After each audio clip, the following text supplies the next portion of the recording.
shelter of what had been once the cabin at this forlorn place. He collected them in silence while I saddled my own animal, and in silence we packed the two pack horses, and threw the diamond hitch, and hauled tight the slack, damp ropes. Soon we had mounted, and as we turned into the trail I gave a look back at my last night's lodging. The Virginian noticed me. "Good by forever," he interpreted. "By God, I hope so." "Same here," he confessed.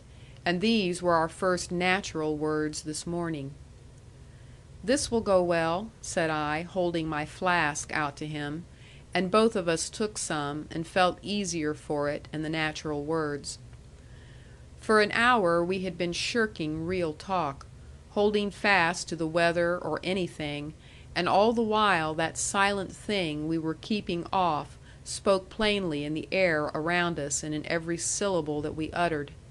But now we were going to get away from it, leave it behind in the stable, and set ourselves free from it by talking it out.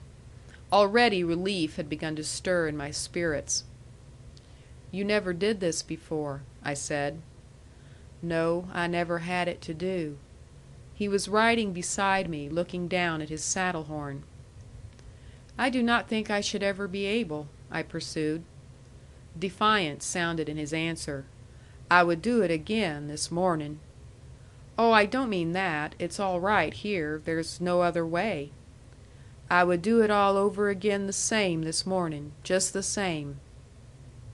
"Why, so should I, if I could do it at all."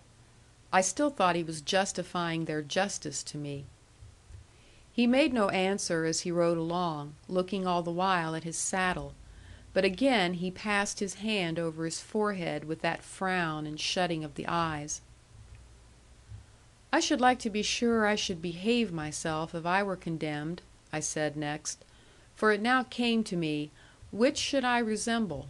Could I read the newspaper, and be interested in county elections, and discuss coming death as if I had lost a game of cards? Or would they have to drag me out? That poor wretch in the gray flannel shirt.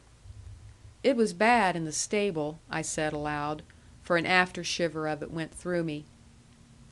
A third time his hand brushed his forehead, and I ventured some sympathy. "I'm afraid your head aches." "I don't want to keep seeing Steve," he muttered. "Steve?" I was astounded. Why, all I saw of him was splendid, since it had to be. It was Oh, yes, Ed. You're thinking about him. I'd forgot him. So you didn't enjoy Ed?"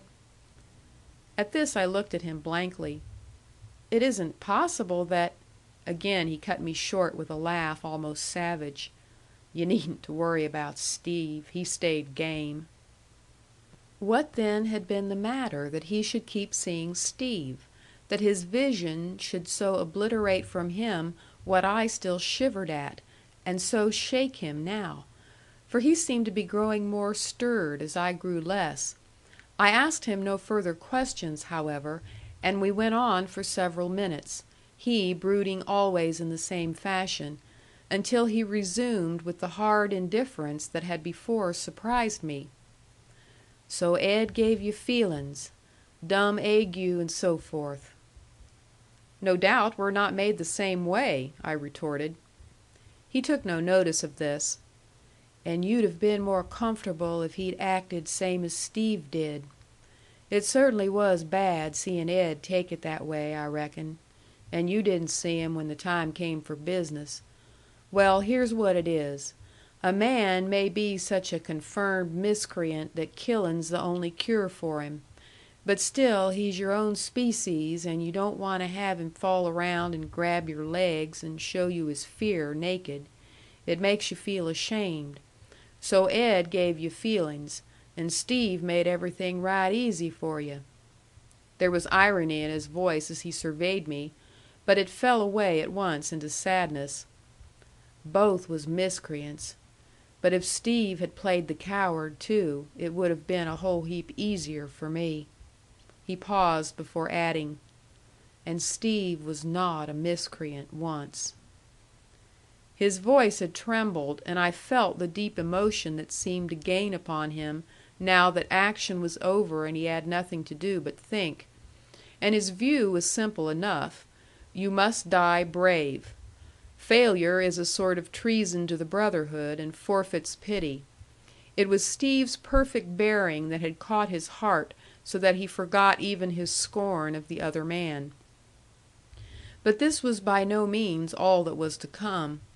He harked back to that notion of a prisoner helping to make it easy for his executioner. "Easy plumb to the end," he pursued, his mind reviewing the acts of the morning. "Why, he tried to give me your newspaper. I didn't—" "Oh, no," I said hastily. I had finished with it. "Well, he took dying as naturally as he took living. Like a man should. Like I hope to."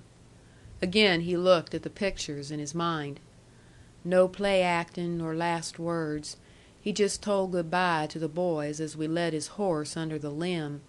You needn't to look so dainty," he broke off. "You ain't going to get any more shocking particulars." "I know I'm white-livered," I said, with a species of laugh. "I never crowd and stare when somebody is hurt in the street. I get away." He thought this over. "You don't mean all of that. You'd not have spoke just that way about crowding and staring if you thought well of them that stare. Staring ain't courage. It's trashy curiosity. Now you did not have this thing—" He had stretched out his hand to point, but it fell, and his utterance stopped, and he jerked his horse to a stand. My nerves sprang like a wire at his suddenness, and I looked where he was looking. There were the Cottonwoods, close in front of us. As we had traveled and talked we had forgotten them. Now they were looming within 100 yards, and our trail lay straight through them. "Let's go around them," said the Virginian. When we had come back from our circuit into the trail, he continued, "You did not have that thing to do. But a man goes through with his responsibilities, and I reckon you could." "I hope so," I answered. "How about Ed?" "He was not a man, though we thought he was till this. Steve and I started punching cattle together at the Bordeaux outfit north of Cheyenne. We did everything together in those days, work and play. 6 years ago. Steve had many good points onced." We must have gone 2 miles before he spoke again. "You probably didn't notice Steve? I mean the way he acted to me?" It was a question, but he did not wait for my answer. "Steve never said a word to me all through. He shunned it. And you saw how neighborly he talked to the other boys." "Where have they all gone?" I asked. He smiled at me. "It certainly is lonesome now, for a fact." "I didn't know you felt it," said I. "Feel it? They've went to the railroad. 3 of them are witnesses in a case at Evanston, and the judge wants our outfit at Medicine Bow. Steve shunned me. Did he think I was going back on him?" "What if he did? You were not. And so nobody's going to Wind River but you?" "No. Did you notice Steve would not give us any information about Shorty? That was right. I would have acted that way too." Thus each time he brought me back to the subject.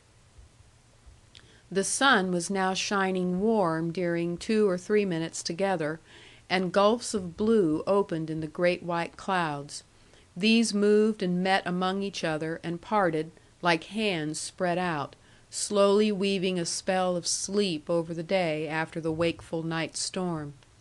The huge contours of the earth lay basking and drying, and not one living creature, bird or beast, was in sight. Quiet was returning to my revived spirits, but there was none for the Virginian. And as he reasoned matters out aloud, his mood grew more overcast. "You have a friend, and his ways are your ways. You travel together, you spree together confidentially, and you suit each other down to the ground. Then one day you find him putting his iron on another man's calf. You tell him fair and square those ways have never been your ways and ain't going to be your ways.